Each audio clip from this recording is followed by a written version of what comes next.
I'm 30 years old. Not one of my friends has children. Zero. No one. No one's having kids. Do you know how hard you need to abuse a mammal to make them not have children? Like for real. If you were to look at all the pieces that you need to see kind of fall out of place, I guess, not into place, for a society to be collapsing, what would those pieces be? Would it be rising home prices, birth rates declining, a general sense of anxiety, less social cohesion, inflation on the rise? I feel like all of these would be definite signs of a societal collapse. Now, none of these pieces can just fall out completely, right? It has to be a slow burn. You can't just have a society collapse overnight. That would lead to general chaos and instability. That's the question that I'm posing in today's video. We actually only have one video to react to. It's not even a very long video, but I feel like there are so many little points in this one man's response to a table of people about the society that we're living in right now. And I will say, I want to give a little bit more hopeful thoughts at the end of this as well, and maybe give you guys some pointers, stuff that I'm taking seriously as well, and stuff that I'm doing, because ultimately I wouldn't have had a kid if I thought that everything is completely cooked. I still think there's something to be said and maybe something to be saved, but we'll talk about that after we watch this video. With that being said, here it is. I'm 30 years old. Not one of my friends has children. Zero. No one. No one's having kids. Do you know how hard you need to abuse a mammal to make them not have children? Like for real. Let's step here back a moment, right? Never thought of it that way. Yeah, look, GDP goes up. People have have enough food, and whatever. No one's having kids, and this is across the world. This is across both the West, the East, everywhere it's happening. So there's a thing that happens, especially with younger, even younger than me. Like the kids are like 18 today. There's a huge problem where they don't dance. No one dances. They go to clubs and they don't dance. Why is this? Because you get recorded. Yeah. If you're an 18-year-old kid, you go to a club, you get recorded. If you approach a girl and you mess it up, you get recorded. Everything is the panopticon now. So if you had to ask me why, my answer is technology. My answer is social media. My answer is AI. My answer is algorithms. Do you know what dating app algorithms do? Do you know how they optimize? They don't optimize you to meet your love of your life. They optimize you to keep coming back to the app. That's actually a scary realization that I had when I was dating. And obviously when you have relationships, sometimes they end.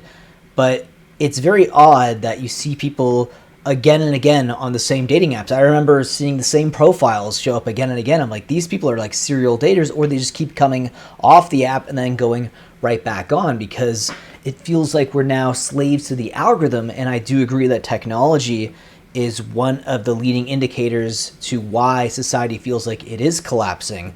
You look at AI, even though AI hasn't wiped out all the jobs that it can wipe out, if AI really gets better, there's that threat, that constant threat, which also leads to general anxiety. A lot of people have anxiety about modern life because of the looming threat of AI taking away people's jobs, with inflation on the rise. And meanwhile, all of this is happening while wages also feel very stagnant. If you look at what people are getting paid minimum wage for back in like the 70s, it would be equal to like $50 an hour right now in places like the United States and Canada, which is crazy to hear. And it's honestly true. If you go back and look at it, you adjust it for inflation, you'll see that people were in a better state back then. The quality of life was better, and we have data now to prove it. Now you could say, well, yes, they might have made more and they took more home out of their paychecks than they do now, but look at all the great technology.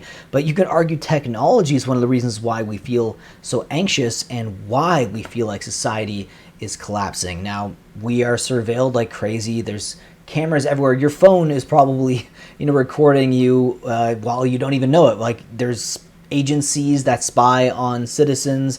You have laptops as well with the cameras on them also, and they can be turned on by not even just agencies, but also just hackers in general. We just feel constantly under pressure by so many things, and all of these things are bearing down on people. And when he talks about why people aren't having kids, now I have a few friends who do have kids, but the vast majority of them do not have kids. And the main reason why is the cost of living. The cost of living is insane in places like Canada. And this is why I wanted to say I want to shed a little bit of hope or like at least give a silver lining to this. Now, there is people who definitely see, I don't want to say the writing on the wall necessarily, but they definitely see the state of the world right now and how things are moving towards and what they're moving towards.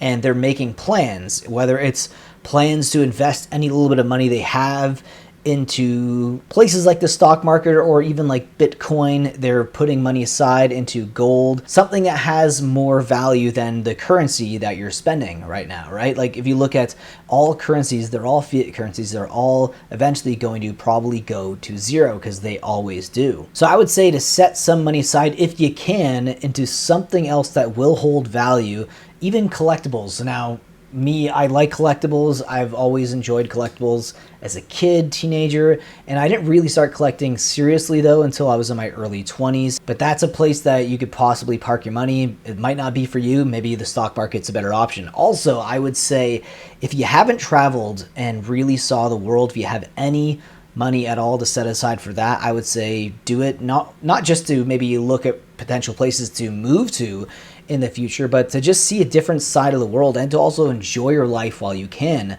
At the end of the day, time moves fast, and it feels like it's honestly moving faster.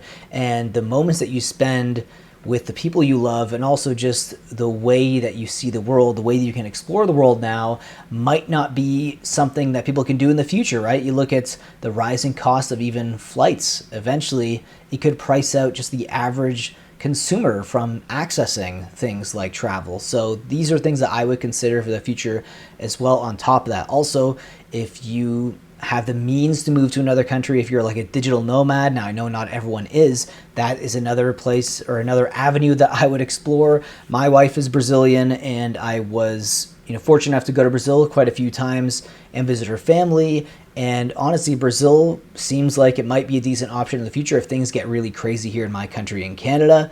But I know not everyone has that as an option. That's why I'd say if you have anything to set aside, find an avenue to invest in, because your money is being eaten away by inflation.